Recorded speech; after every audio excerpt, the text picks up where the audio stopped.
Okay, so making this because the distinction criteria, merit criteria in assignment 2 for research project, for the actual research project unit, it's actually quite easy to hit. I mean, to get the distinction, you only have to do about 2/3, 3/4 of a page. And it's all about why you selected the t-test. Notoriously, students have struggled with this. So I'm doing the video lecture just to back up really what we talked about in class. So first of all, this is the grading criteria. So for P3, you collect and record data. Therefore, as soon as you completed your notational analysis, you have completed P3 and you've achieved P3. So as soon as you've done Dartfish in 2 games, that's done. Right, M2, correctly analyze collected data, which means you have to run the right statistical test, which is a t-test. So if you do your t-test correctly, you've got half M2. Then you need to describe the techniques used. So describe what a t-test is. And D1's exactly the same, correctly analyze the data. So like I said, if you do your t-test, you get that. However, you have to explain the techniques used. So a little bit more depth needed there to get the D1, but it's not actually a big piece of work. So first of all, why do we need a statistical test?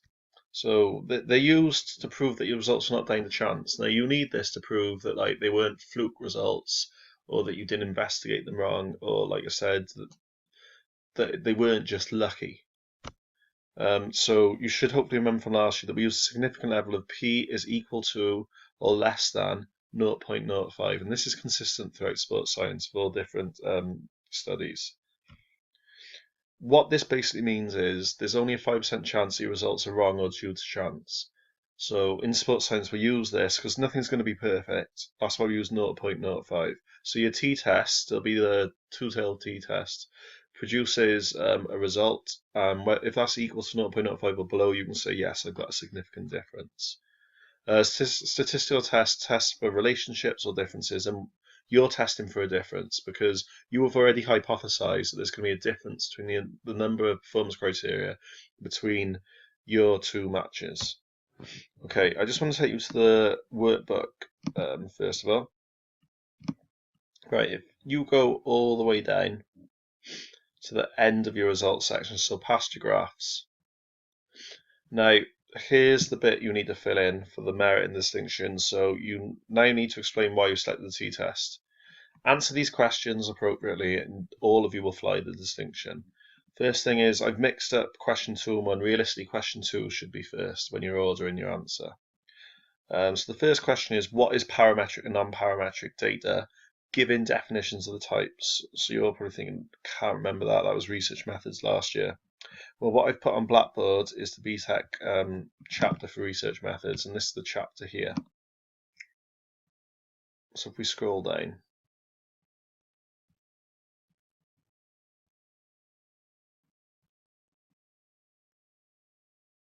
okay, go down to the inferential statistics part. So parametric tests, and here it gives you a definition. So parametric tests, the statistical tests use interval or ratio data. So if we go back now, what is parametric data? So we know it's interval and ratio. Now if we go back here for non-parametric, tests that use ordinal or nominal data. So now we know the two different types of data, and I want you to describe them. Now if you go all the way back up, this is on page 24 for anyone that's interested. Let's go back up. We have definitions of the different classifications of data up here. So this is now on page 7, and you can see nominal and ordinal there for non-parametric data.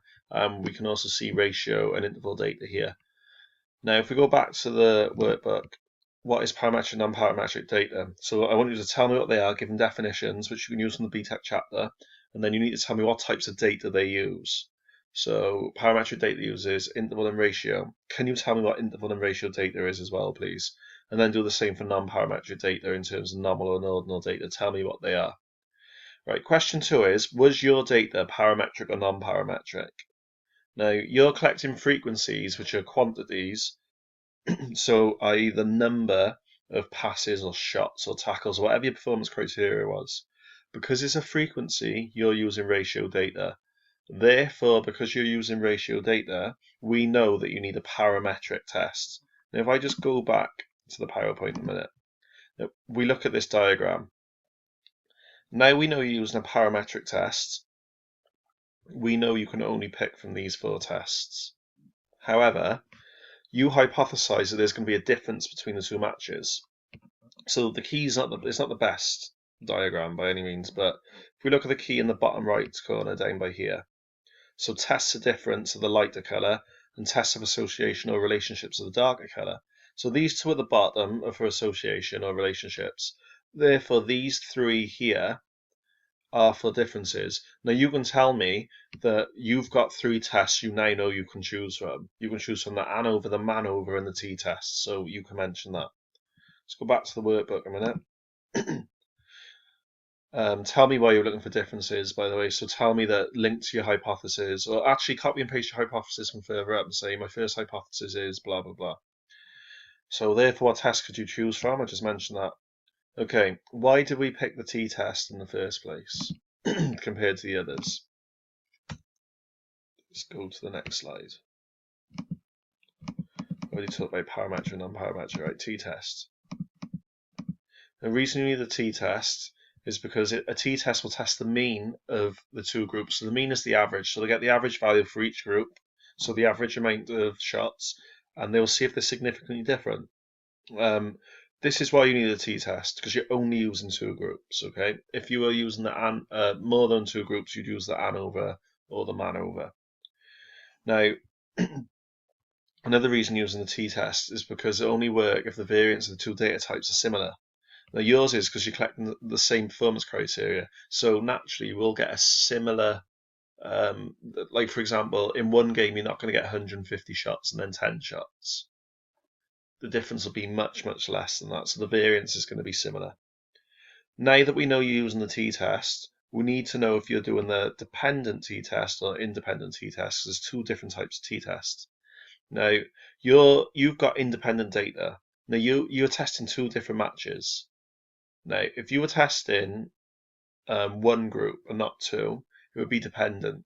So if it was only 1 match, so like if you were doing a first and second half analysis, for example, you could use a dependent t-test. However, it is 2 different groups, i.e. matches. Now, the reason it's 2 different groups is because you can't control the substitutions, the formations, whether there's red cards or anything like that.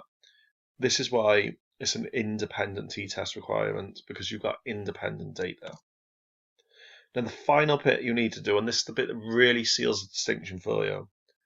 If your data was nominal or ordinal, you would have needed a non-parametric test. Now what would that be? Now every test has a every parametric test has a non-parametric equivalent.